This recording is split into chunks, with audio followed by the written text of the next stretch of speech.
ಸಾಯಿ ಗುರುಭ್ಯೋ ನಮಃ. ನಾನು ಯತೀಂದ್ರ ಸಾಯಿ. ಯಥಾ ಪ್ರಕಾರ ದಿನಂಪ್ರತಿ ಒಂದೊಂದು ಕಾರ್ಯಕ್ರಮ ನಿಮ್ಮ ಜೀವನಕ್ಕಾಗಿ, ಸರಳ ಜೀವನದ ಅನುಭವಕ್ಕಾಗಿ, ಅಥವಾ ಕನಿಷ್ಠತಮವಾಗಿ ಆದರೂ ಕೂಡ ನಾವು ಹೇಗೆ ಜೀವನವನ್ನು ಮಾಡಬೇಕು, ನಾವು ಮನೆಯನ್ನು ಹೇಗೆ ಇಟ್ಕೋಬೇಕು, ನಮ್ಮ ಕುಟುಂಬ ಸುಖ ಸಂತೋಷದಿಂದ ಇರಬೇಕಾದ್ರೆ ಪಾಲಿಸಬೇಕಾದಂಥ ಚಿಕ್ಕ ಪುಟ್ಟ ನಿಯಮಗಳಾವು, ಇದನ್ನು ಹೇಳುವಂಥ ಕಾರ್ಯಗಳು ನಮ್ಮದು ಅಷ್ಟೇ ಅಲ್ವೇ. ಇವತ್ತು ನಮ್ಮ ಮನೆಯಲ್ಲಿ ಇರುವಂತಹ ಪೂಜಾ ಕೋಣೆಗೆ ಸಂಬಂಧಪಟ್ಟಂಥ ಸ್ಮಾಲ್ ಬಿಟ್ಸ್ಗಳನ್ನ ಕೊಡ್ತೀನಿ. ಅದ್ರ ಬಗ್ಗೆ ಬೇಕಾದಷ್ಟು ಡಿಟೇಲಾಗಿ ಎಕ್ಸ್ಪ್ಲನೇಷನ್ ಕೊಟ್ಟಂಥ ವಿಡಿಯೋಗಳು ಇದ್ದಾವೆ ಯೂಟ್ಯೂಬಲ್ಲಿ. ನಾನು ಇವತ್ತೇನು ಮಾಡ್ತಾಯಿದ್ದೀನಿ ಅಂದರೆ, ತುಂಬ ಸಂಕುಚಿತವಾಗಿ ಹೀಗಿರಬೇಕು, ಹೀಗಿದ್ರೇ ಒಳ್ಳೆಯದು ಅನ್ನೋ ಒಂದು ವಿಷಯವನ್ನು ನಿಮ್ಮ ಮುಂದೆ ಇಡ್ತಾ ಇದ್ದೀನಿ. ನಾವು ಮನೆ ಕಟ್ಟಿಸಿದ ತಕ್ಷಣವೇ ತುಂಬ ಇಂಪಾರ್ಟೆನ್ಸನ್ನು ಕೊಡಬೇಕಾಗಿದ್ದು ಪೂಜಾ ಕೋಣೆಗೆ. ಅವನಿಂದನೇ ತಾನೇ ಮನೆ ಕಟ್ಟಿಸಿರೋದು, ನೀವು ಅವನಿಂದ ತಾನೇ ಸುಖ ಸಂಸಾರವನ್ನು ನಡೆಸ್ತಾ ಇರೋದು, ಭೋಗ ಭಾಗ್ಯಗಳೆಲ್ಲವೂ ಬಂದಿರೋದು ಅವನಿಂದನೇ ತಾನೇ. ಆತನಿಗೋಸ್ಕರ ನಾವು ಉತ್ತಮವಾದಂಥ ಒಂದು ಸ್ಥಳವನ್ನು ಕಾಯ್ದಿರಿಸಬೇಕಾಗಿದ್ದು ನಮ್ಮ ಧರ್ಮ ಆಗಿರುತ್ತೆ. ಇದಕ್ಕೆ ಅಡಿಷನಲ್ ಆಗಿ ಹೇಳ್ತಾ ಇದ್ದೀನಿ ಕೇಳಿ. ಕೇವಲ ನಮ್ಮ ಅಭಿಲಾಷೆಯಂತೆ, ನಮ್ಮ ಆಸೆಯಂತೆ ನಾವು ಪೂಜಾ ಮಂದಿರವನ್ನು ಕಟ್ತಾ ಇದ್ದೀವಿ ಅಂದರೆ ಅದು ದೊಡ್ಡ ತಪ್ಪಾಗುತ್ತೆ. ಅದಕ್ಕಿಂತ ಬಹುಮುಖ್ಯವಾಗಿ ಇಂಪಾರ್ಟೆನ್ಸ್ ಕೊಡಬೇಕಾಗಿದ್ದು ಸಿಂಹದ್ವಾರಕ್ಕೆ. ಮನೆಯ ಸಿಂಹದ್ವಾರ, ಮುಖ್ಯ ದ್ವಾರ, ಮೇನ್ ಡೋರ್ ಅಂತ ಹೇಳ್ತೀವಿ. ಮೇನ್ ಡೋರೇ ಸರಿಗಿಲ್ಲ ಅಂತಂದಮೇಲೆ ಒಳಗಡೆ ನೀನು ಪೂಜಾ ಕೋಣೆಯನ್ನು ಕಟ್ಟಿದ್ರೇನು, ಐಷಾರಾಮಿಯಾಗಿ ಒಳಗಡೆ ವಸ್ತುಗಳನ್ನು ಇಟ್ಟರೇನು, ಯಾವುದು ಉಪಯೋಗ ಇಲ್ಲ. ಮುಖಕ್ಕೆ ಕಣ್ಣುಗಳು ಹೇಗೋ ಆ ರೀತಿಯಾಗಿ ಇಡೀ ಮನೆಗೆ ಮೇನ್ ಡೋರ್, ಸಿಂಹದ್ವಾರ ಅತ್ಯಂತ ಅವಶ್ಯಕವಾಗಿ ತನ್ನದೇ ಆದಂತಹ ಒಂದು ಕ್ಯಾಲ್ಕುಲೇಷನ್ಸ್ ಇದೆ. ಅದರೊಂದಿಗೆ ಅದನ್ನು ಇಟ್ಟಿರಬೇಕು. ಅದಾದಮೇಲೆ ಪೂಜಾ ಕೋಣೆ, ಕಿಚನ್ನು, ಇನ್ನುಳಿದ ವಿಚಾರಗಳು. ಓಕೆ, ಪೂಜಾ ಕೋಣೆಯ ಬಗ್ಗೆ ಮಾತಾಡ್ತಾ ಇರೋದ್ರಿಂದ ಸಿಂಹದ್ವಾರದ ಇಂಪಾರ್ಟೆನ್ಸ್ನ ಯಾಕೆ ಕೊಟ್ಟೆ ಅಂದರೆ, ಅದು ಇದ್ರೇ ಇದೆಲ್ಲ ಅಂತಂದೇಳಿ ಅದರ ಬಗ್ಗೆ ಇನ್ನೊಂದು ಸಾರಿ ನಿಮಗೆ ಮೆಜರ್ಮೆಂಟ್ಸ್ಗಳ ಬಗ್ಗೆ ಮಾತಾಡೋಣಂತೆ. ಪೂಜಾ ಕೋಣೆ ಎಲ್ಲಿರಬೇಕು, ಇದು ಬಹಳ ಮುಖ್ಯವಾದಂಥ ವಿಚಾರ. ಎಲ್ಲರೂ ನಾವು ಜನರಲಿ ವಾಸ್ತು ಅಂದ ತಕ್ಷಣ ಪೂಜಾ ಕೋಣೆ ಎಲ್ಲಿರಬೇಕು, ಈಶಾನ್ಯ ಮೂಲೆಯಲ್ಲಿರಬೇಕು. ಡೆಫಿನೆಟ್ಲಿ ಈಶಾನ್ಯ ಮೂಲೆಯಲ್ಲೇ ಇರಬೇಕು, ಅದು ಕೋಣೆ ಆಗಿರಬಾರ್ದು. ಇದು ಬಹಳ ಮುಖ್ಯ. ಈಶಾನ್ಯ ಮೂಲೆಯಲ್ಲೇ ಇರಬೇಕು, ಅದರಲ್ಲಿ ಕೋಣೆ ಆಗಿರಬಾರ್ದು. ಯಾವಾಗಲೂ ಈಶಾನ್ಯ ಮೂಲೆಯಲ್ಲಿ ಕೋಣೆಯನ್ನು ಕಟ್ಟಬಾರ್ದು. ಕಾರಣ ಏನಂದರೆ, ಈಶಾನ್ಯ ಮೂಲೆಯಲ್ಲಿ ಸಂಗ್ರಹವಾಗುತ್ತಿರುವಂಥ ಪಾಸಿಟಿವ್ ಎನರ್ಜಿ, ಧನಾತ್ಮಕ ಶಕ್ತಿ ಏನಿದೆಯಲ್ಲ, ಅದು ಅಲ್ಲೇ ಕ್ರೋಢೀಕರಿಸಿ ಅಲ್ಲೇ ನಿಂತ್ಕೊಂಡು ಹೋಗ್ಬಿಡುತ್ತೆ, ಫ್ಲೋ ಆಗಲ್ಲ. ಎಷ್ಟೋ ಜನಕ್ಕೆ ವಾಸ್ತು ಅಂದರೆ ಏನು, ವಾಸ್ತುವಿನ ವಿಷಯಗಳು ಹೀಗಿರ್ತವೆ, ಹಾಗಿರ್ತವೆ, ಆ ಪುಸ್ತಕಗಳಲ್ಲಿ ಇದೆ, ಈ ಪುಸ್ತಕಗಳಲ್ಲಿದೆ.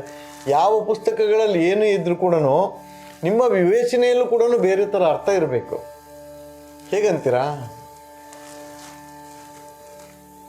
ಈಶಾನ್ಯ ಭಾಗದಿಂದ ಹೊರಟಿರುವಂತಹ ನೆಗೆಟಿವ್ ಫ್ಲೋ, ನೆಗೆಟಿವ್ ಚಾರ್ಜಸ್, ಅದು ನೈಋತ್ಯದಲ್ಲಿ ಶೇಖರಣೆ ಆಗುತ್ತೆ. ಶೇಖರಣೆಯಾಗಿ ಅಲ್ಲಿರುವಂತಹ ಪಾಸಿಟಿವ್ ಚಾರ್ಜಸ್ ಅಂತ ಏನು ಹೇಳ್ತೀವಲ್ಲ, ಧನಾತ್ಮಕ ಶಕ್ತಿ ಬಂದು ಈಶಾನ್ಯದಲ್ಲಿ ಸಂಗ್ರಹಣೆ ಆಗ್ತಾ ಇರುತ್ತೆ. ಇದು ಸ್ಮಾಲ್ ಕ್ಲೂ ಆಫ್ ಸೈನ್ಸ್. ನೀವೇನಾದರೂ ಅಲ್ಲಿ ಒಂದು ಕೋಣೆಯನ್ನು ಕಟ್ಟಿದ್ರೆ ಏನಾಗುತ್ತೆ, ಅಲ್ಲಿ ಆ ಪಾಸಿಟಿವ್ ಎನರ್ಜಿ ಅಕ್ಯುಮುಲೇಷನ್ ಆಗ್ತಾ ಹೋಗುತ್ತೆ. Positive energy, high positive energy accumulation ಆಗಿ ಅದು ಮನೆಯಲ್ಲಿ ಹರಡಲಿಕ್ಕೆ ಸಾಧ್ಯತೆಗಳು ತುಂಬ ಕಡಿಮೆ ಆಗುತ್ತೆ. ಆ ಕಾರಣದಿಂದಲೇ ಈಶಾನ್ಯ ಮೂಲೆಯಲ್ಲಿ ಯಾವುದೇ ಕೋಣೆಯನ್ನು ಕಟ್ಟಬೇಡಿ ಅಂತ. ಮತ್ತು ದೇವಸ್ಥಾನ ಹೇಗೆ, ಗೋಡೆಗಳನ್ನು ಕಟ್ಟಿ ನೀವು ಕೋಣೆ ಮಾಡೋಕ್ಕೆ ಹೋಗಬೇಡಿ. ಈಶಾನ್ಯ ಭಾಗದಲ್ಲಿ ಬೇಕಾದರೆ ಒಂದು ನಮ್ಮ ನಾಭಿಗಿಂತ ಮೇಲ್ಭಾಗಕ್ಕಿರುವಷ್ಟು ಕಟ್ಟೆಯನ್ನು ಕಟ್ಟಿ ಅಲ್ಲಿ ದೇವರ ಕಟ್ಟೆಯನ್ನು ಕಟ್ಟಿ ಅದಕ್ಕೆ ಬೇಕಾದರೆ ನೀವು ವುಡನ್ ಕಟ್ಟಿಗೆ ಒಳ್ಳೊಳ್ಳೆ ತೇಗ ಬೇಕಾದಷ್ಟು ಬೆಲೆ ಬಾಳುವ ಕಟ್ಟಿಗೆಗಳಿರ್ತವೆ. ಅವುಗಳಿಂದ, ಗಾಜುಗಳಿಂದ ನೀವು ಬೇಕಾದರೆ ಒಂದು ಸರ್ವೇ ಸಾಮಾನ್ಯವಾದಂತಹ ಒಂದು ಅಲಂಕಾರೀಕೃತವಾದಂಥ ಒಂದು ಮಂಟಪವನ್ನು ಬೇಕಾದರೆ ಮಾಡಿಸ್ಕೋಬೋದು. ಇದು ಇಷ್ಟ.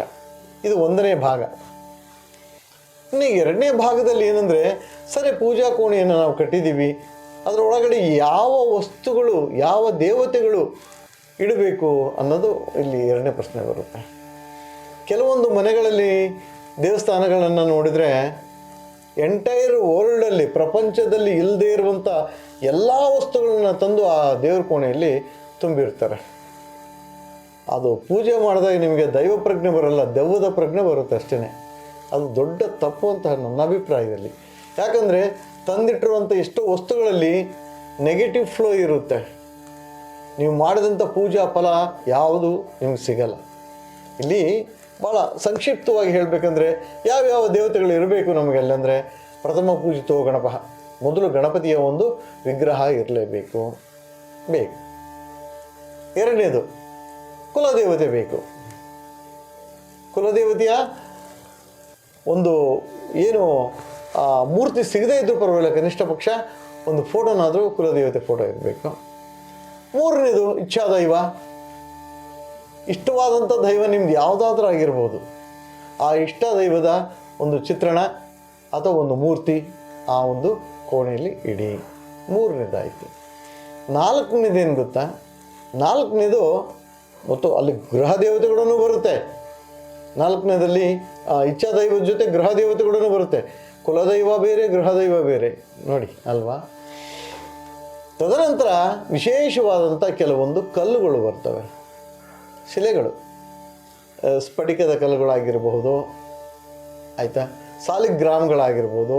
ಸಾಲಿಗ್ರಾಮಗಳನ್ನು ಶಿವಸಾಲಿಗ್ರಾಮಗಳಾದರೆ ನೀವು ಇಟ್ಕೋಬೋದು, ತೊಂದರೆ ಇಲ್ಲ. ಅದೇ ವಿಷ್ಣು ಸಾಲಿಗ್ರಾಮಗಳಾದರೆ ತುಂಬ ಕಷ್ಟ, ಅದಕ್ಕೆ ಬೇಕಾದಂಥ ಅನೇಕ ಮಡಿಗಳು ಇರ್ತವೆ. ಅದನ್ನು ಮಾಡೋರು ಮಾಡ್ತಾರೆ, ಅವರು ಶಕ್ತಾನುಸಾರ ಅವ್ರು ಮಾಡ್ತಾರೆ. ಸಾಮಾನ್ಯ ವ್ಯಕ್ತಿಗಳಿಗೆ ವಿಷ್ಣು ಸಾಲಿಗ್ರಾಮಗಳ ಅವಶ್ಯಕತೆ ಇರೋದಿಲ್ಲ. ಇದನ್ನು ನೀವು ನೆನ್ಪಿಟ್ಕೋಬೇಕು. ಯಾವುದೇ ಒಂದು ಅದಕ್ಕೆ ತಂದೆ ಆದಂಥ ಮಡಿ ಪೂಜೆ ಪುನಸ್ಕಾರಗಳನ್ನ ಮಾಡುವಂತಹ ಒಂದು ಚೈತನ್ಯ ನಿಮ್ಮಲ್ಲಿದ್ದರೆ ಮಾತ್ರ ವಿಷ್ಣು ಸಾಲಿಗ್ರಾಮಗಳನ್ನ ಇಡಿ, ಇಲ್ಲಾಂದರೆ ದಯಮಾಡಿ ಇಡಬೇಡಿ. ಶಿವ ಸಾಲಿಗ್ರಾಮ, ಶಿವ ಸರ್ವಂ ಎಲ್ಲದಕ್ಕೂ ಒಪ್ಪುವಂಥವನು, ಅವನು ಬೇಕಾದರೆ ಇಟ್ಕೋಬೋದು. ಇಷ್ಟೇ ಇರಬೇಕಲ್ಲಿ. ಅದನ್ನು ಬಿಟ್ಬಿಟ್ಟು ದೊಡ್ಡ ದೊಡ್ಡ ಫೋಟೋಗಳನ್ನ, ಲೈಟಿಂಗ್ಸ್ಗಳೆಲ್ಲ ಹಾಕಿಬಿಟ್ಟು ಆ ಸೈಡಲ್ಲಿ ಒಂದು ಯಂತ್ರ, ಈ ಸೈಡಲ್ಲಿ ಒಂದು ಯಂತ್ರ, ಕೂತ್ಕೊಂಡಲ್ಲಿ ಒಂದು ಯಂತ್ರ, ಒಂದು ಶ್ರೀಚಕ್ರ, ಇವೆಲ್ಲ ಇಟ್ಬಿಟ್ಟು ಆ ದೇವಸ್ಥಾನದಲ್ಲಿರುವಂಥ ಪಾಸಿಟಿವ್ ವೈಬನ್ನು ಹಾಳು ಮಾಡಿಬಿಡಿ. ಇನ್ನು ಕೆಲವೊಂದು ವಿಚಾರಗಳಲ್ಲಿ ಕೆಲವೊಂದು ವಿಶೇಷವಾದ ಯಂತ್ರಗಳಿರ್ತವೆ, ಎಲ್ಲ ಹೋಗಿರ್ತೀರ, ಅವರು ತಮ್ಮ ಇದಕ್ಕೋಸ್ಕರ ಪೂಜೆ ಮಾಡಿ ಅಂತ ಕೊಡ್ತಾರೆ, ನೀವು ತೊಗೊಂಡು ಬರ್ತೀರಾ. ಅದ್ರ ಬಗ್ಗೆ ಒಂದು ವಿಷಯ ಹೇಳ್ತೀನಿ ಕೇಳಿ. ಕೆಲವೊಂದು ಯಂತ್ರಗಳಲ್ಲಿ ರೇಖೆಗಳನ್ನ ಬರೆದಿರ್ತಾರೆ, ನೋಡಿದಿರಲ್ವ ನೀವು? ಉದಾಹರಣೆಗೆ ಶ್ರೀಚಕ್ರನೇ ತಗೋಣ. ಆ ಶ್ರೀಚಕ್ರದಲ್ಲಿರುವಂತಹ ಆ ರೇಖೆಗಳಿದಾವಲ್ಲ, ತ್ರಿಕೋಣಾಕೃತಿಯ ರೇಖೆಗಳು, ಅವು ಏನನ್ನು ಸೂಚಿಸ್ತವೆ ಗೊತ್ತಾ? ನಭೋಮಂಡಲದಲ್ಲಿರುವಂತಹ ನಕ್ಷತ್ರಗಳ ಗಣನೆಗಳು, ನಕ್ಷತ್ರಗಳ ಡಿಸ್ಟೆನ್ಸ್, ಒಂದು ನಕ್ಷತ್ರಕ್ಕೂ ಇನ್ನೊಂದು ನಕ್ಷತ್ರಕ್ಕೂ.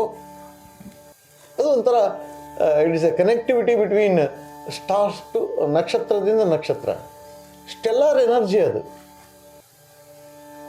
ಅಲ್ಲಿ ನೀವೇನು ಮಾಡ್ತೀರ, ಅದನ್ನು ತಂದುಬಿಟ್ಟು ಪೂಜೆ ಮಾಡ್ತಾ ಮಾಡ್ತಾ ಅದು ಇವತ್ತಿಲ್ಲ ನಾಳೆ ರಸ್ಟಿಂಗ್ ಹಿಡಿದೋಗುತ್ತೆ, ತುಕ್ಕಿಡಿದೋಗುತ್ತೆ. ಯಾಕಂದರೆ ಆಕ್ಸಿಡೇಷನ್ ಆಗುತ್ತೆ, ತುಕ್ಕಿಡಿದೋಗುತ್ತೆ. ಅವು ಒಂದು ನಕ್ಷತ್ರಕ್ಕೂ ಇನ್ನೊಂದು ನಕ್ಷತ್ರಕ್ಕೆ ಇರುವಂಥ ಕನೆಕ್ಷನ್ನು ಕಟ್ಟಾಗಿ ಹೋಗುತ್ತೆ. ನೀವು ಏನು ಪೂಜೆ ಮಾಡಿದ್ರೂ ಅದಕ್ಕೆ ಪ್ರತಿಫಲ ಸಿಗೋದಿಲ್ಲ. ಅದ್ರ ಬದಲು ನೆಗೆಟಿವ್ ವೈಬ್ರೇಷನ್ ಜಾಸ್ತಿ ಆಗುತ್ತೆ. ಯಾವಾಗಲೂ ಈ ರೀತಿಯ ಯಂತ್ರಗಳನ್ನು ಇಡಬೇಕಾದ್ರೆ ಸಾಕಷ್ಟು ಯೋಚನೆಗಳನ್ನ ಮಾಡಬೇಕು. ಈವನ್ ಶ್ರೀಚಕ್ರವನ್ನು ಇಡಬೇಕಾದ್ರೂ ಕೂಡ ಚೆನ್ನಾಗಿ ಯೋಚನೆ ಮಾಡಬೇಕು ನೀವು. ದಯಮಾಡಿ ನಾನು ಹೇಳಿರುವಂಥ ಕೆಲವೇ ಒಂದು ದೇವರುಗಳಿಗೆ ಸಂಬಂಧಪಟ್ಟವನ್ನ ಇಟ್ಟು ಪೂಜೆ ಪುನಸ್ಕಾರಗಳನ್ನ ಸಕ್ರಮವಾಗಿ, ಕ್ರಮ ಇನ್ ದ ಸೆನ್ಸ್ ಕ್ರಮಬದ್ಧವಾಗಿ ನೀವು ಮಾಡ್ತಾ ಹೋಗಬೇಕು ಅಂತ ಹೇಳ್ತಾ ಇದ್ದೀನಿ. ಯಾವ ವಸ್ತುಗಳನ್ನು ದೇವರ ಕೋಣೆಯಲ್ಲಿ ಇಡಬಾರ್ದು, ಇದು ಬಹಳ ಮುಖ್ಯ. ಮೊಟ್ಟ ಮೊದಲನೇದಾಗಿ ನಮ್ಮ ಹಿರಿಯರ ಫೋಟೋಗಳನ್ನು, ಅಂದರೆ ಅವರು ಮೃತ್ಯು ಹೊಂದಿದಂಥವ್ರು, ತೀರ್ಕೊಂಡು ಹೋದಂಥವ್ರು, ಸ್ವರ್ಗಸ್ಥರಾದಂಥವ್ರು, ಅಂಥವರ ಫೋಟೋಗಳನ್ನು ದೇವರ ಕೋಣೆಯಲ್ಲಿ ಯಾವುದೇ ಕಾರಣಕ್ಕೂ ಇಡಬೇಡಿ. ಒಂದು. ಎರಡನೇದಾಗಿ ಯಾವುದೇ ಒಂದು ಮೂರ್ತಿ ಭಿನ್ನವಾಗಿದ್ದರೆ, ಹೊಡೆದೋಗಿದ್ರೆ, ಕಟ್ಟಾಗಿದ್ದರೆ ಅಂಥ ಮೂರ್ತಿಗಳನ್ನು ದೇವರ ಕೋಣೆಯಲ್ಲಿ ಇಡಬೇಡಿ. ಮೂರನೇದು, ಯಾವ ಮೂರ್ತಿಯ ಮುಖ ಲಕ್ಷಣ ಸ್ಪರದ್ರೂಪಿಯಾಗಿರೋದಿಲ್ವೋ, ಸುಂದರವಾಗಿರೋದಿಲ್ವೋ ಅಂಥ ಮೂರ್ತಿಗಳನ್ನು ಯಾವುದೇ ಕಾರಣಕ್ಕೂ ದೇವರ ಕೋಣೆಯಲ್ಲಿ ಇಡಬೇಡಿ. ಆಕಸ್ಮಿಕವಾಗಿ ಈ ಥರ ಎಲ್ಲ ಮೂರ್ತಿಗಳು ನಮ್ಮ ದೇವರ ಕೋಣೆಯಲ್ಲಿ ಇತ್ತು ಅಂದರೆ ಏನಾಗುತ್ತೆ? ಬಂಧು ಬಳಗ ನಿಮ್ಮಿಂದ ದೂರವಾಗುತ್ತೆ. ಮನೆಯಲ್ಲಿ ಗೃಹ ಶಾಂತಿ ಅನ್ನೋದು ಇರೋದೇ ಇಲ್ಲ. ಓದುವಂತಹ ಮಕ್ಕಳ ವಿದ್ಯಾಭ್ಯಾಸಕ್ಕೆ ಅಡೆತಡೆಗಳಂತೂ ಉಂಟಾಗಲಿಕ್ಕೆ ಸಾಧ್ಯತೆಗಳಿರ್ತವೆ. ಯಾವುದೇ ವಿಶೇಷವಾದಂಥ ಕಾರ್ಯಕ್ರಮಗಳನ್ನು ನಾವು ಹಮ್ಮಿಕೊಂಡಿದ್ರೆ ಅದು ಎಲ್ಲೋ ಒಂದು ಕಡೆ ಕಟ್ಟಾಗಲಿಕ್ಕೆ ಹೋಗುತ್ತೆ.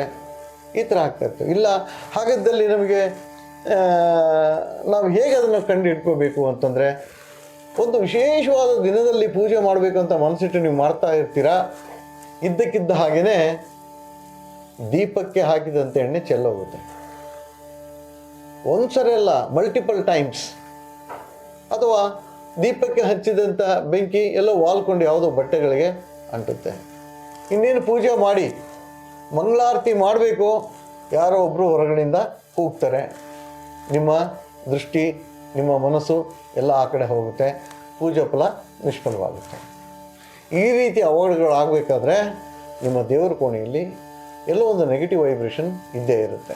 ಅದನ್ನ ಫೈಂಡ್ ಔಟ್ ಮಾಡೋದು ಹೇಗೆ ಅಂತಂದರೆ, ಕೆಲವೊಂದು ಏನು ಎಲೆಕ್ಟ್ರಾನಿಕ್ ಅಥವಾ ಎಲೆಕ್ಟ್ರಿಕಲ್ ಗ್ಯಾಡ್ಜೆಟ್ಸ್ಗಳಿದ್ದಾವೆ, ಯಂತ್ರಗಳಿದ್ದಾವೆ. ಅವುಗಳ ಸಹಾಯದಿಂದ ಯಾವ ಮೂರ್ತಿಯಲ್ಲಿ ನೆಗೆಟಿವ್ ಎನರ್ಜಿ ಇದೆ ಅನ್ನೋದನ್ನು ಫೈಂಡ್ ಔಟ್ ಮಾಡ್ತಾರೆ. ಈಗ ಬೇಕಾದಷ್ಟು ಜನ ಅದನ್ನು ಮಾಡ್ತಾಯಿದ್ದಾರೆ. ಮಾಡಿಬಿಟ್ಟು ಅಂಥ ಮೂರ್ತಿಗಳನ್ನ ತೆಗೆದು ನೀರಿನಲ್ಲೋ ಅಥವಾ ಎಲ್ಲೋ ಒಂದು ಕಡೆ ಅದನ್ನು ವಿಸರ್ಜನೆ ಮಾಡಿ ತದನಂತರ ಮತ್ತೆ ಪೂಜೆ ಪುನಸ್ಕಾರಗಳನ್ನು ಮಾಡ್ತಾ ಬನ್ನಿ. ಉತ್ತಮವಾದಂಥ ಫಲಿತಾಂಶ ನಿಮ್ಮದಾಗುತ್ತೆ. ನಿಮಗೆ ಆರೋಗ್ಯ, ಭಾಗ್ಯ, ಸುಖ, ಸಂತೋಷ ಸಿಕ್ಕೇ ಸಿಗದಂತ ಹಾರೈಸ್ತಾ ಇವತ್ತಿನ ಈ ಕಾರ್ಯಕ್ರಮವನ್ನು ಸಮರ್ಪಗೊಳಿಸ್ತೀನಿ. ಸರ್ವಜನ ಸುಖಿನೋ ಭವಂತು.